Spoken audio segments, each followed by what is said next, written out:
Today, we're going to dive deep into the Italian concept of la casa. So let me ask you this. Is a house just a building? Just a collection of walls and a roof, a piece of property? Or can it be something much, much more?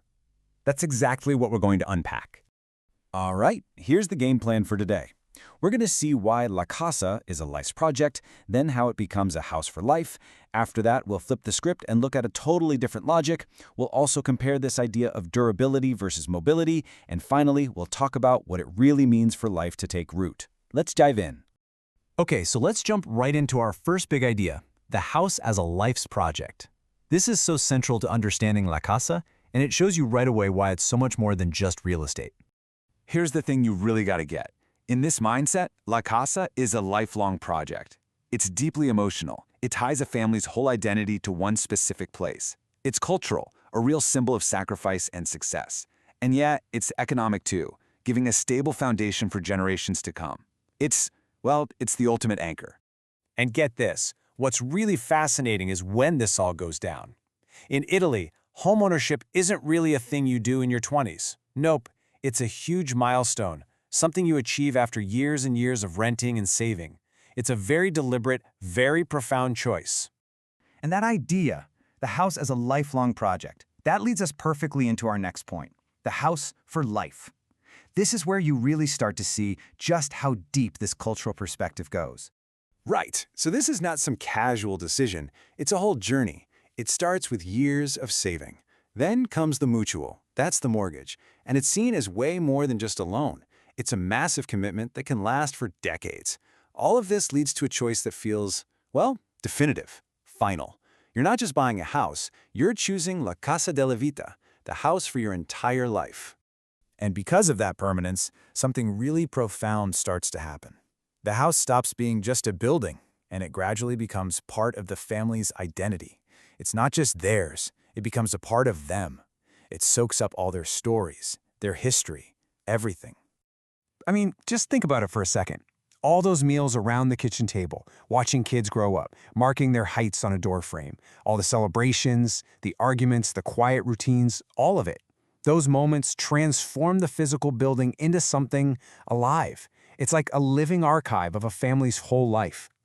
Now, to really wrap our heads around this, it helps to look at a totally different way of thinking. So let's pivot for a moment and explore a different logic.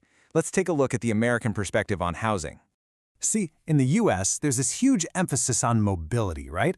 Homeownership is often seen less as a final destination and more like a series of stages or stepping stones. You have your starter home, then maybe a bigger one when the family grows, and then you downsize when you retire. It's a progression. And that right there highlights a huge difference in mindset. In this view, a house is a dynamic economic asset.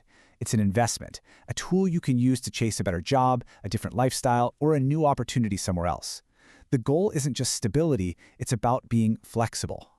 So this sets us up perfectly for a head-to-head cultural comparison. And listen, this isn't about which one is right or wrong, not at all. It's just about two fundamentally different approaches to life, durability versus mobility. All right, let's really break this down. On the Italian side, it's all about permanence. The home is a deep, personal anchor, a stable center for your entire world. It's a life project. And on the American side, it's much more about mobility. The home is an economic asset, a way to respond to opportunity. It's a life stage. Two really different but totally valid ways of looking at things. Okay, let's bring this all home, no pun intended, with our final and maybe most important point. We're going to explore the deepest meaning of casa, this idea that a home is where life itself actually takes root. And this is such a key distinction to make. The Italian word casa doesn't just translate to house. It's a word that's absolutely loaded with emotional weight. It's not just the building, it's the entire feeling of warmth, family, and belonging that fills that space. And why is that? Well, it's because La Casa doesn't just exist in a vacuum. It's the absolute center of a whole social universe. It's tangled up in strong family ties, in a network of neighbors you've known forever, in the local shops where they know you by name, and with relatives who live just down the street. Your home literally anchors you in this entire web of community. And that brings us to maybe the most beautiful and powerful idea of this whole thing. In this way of thinking, a house isn't just a place where you live. It is the very soil from which your entire life grows. It is where life takes root. So after going through all of this, it kind of makes you think, doesn't it? Is your idea of home more about durability, about putting down permanent roots, or is it more about mobility and the next stage? Is it a life project or a life stage? I'll leave you with that. What does home truly mean to you?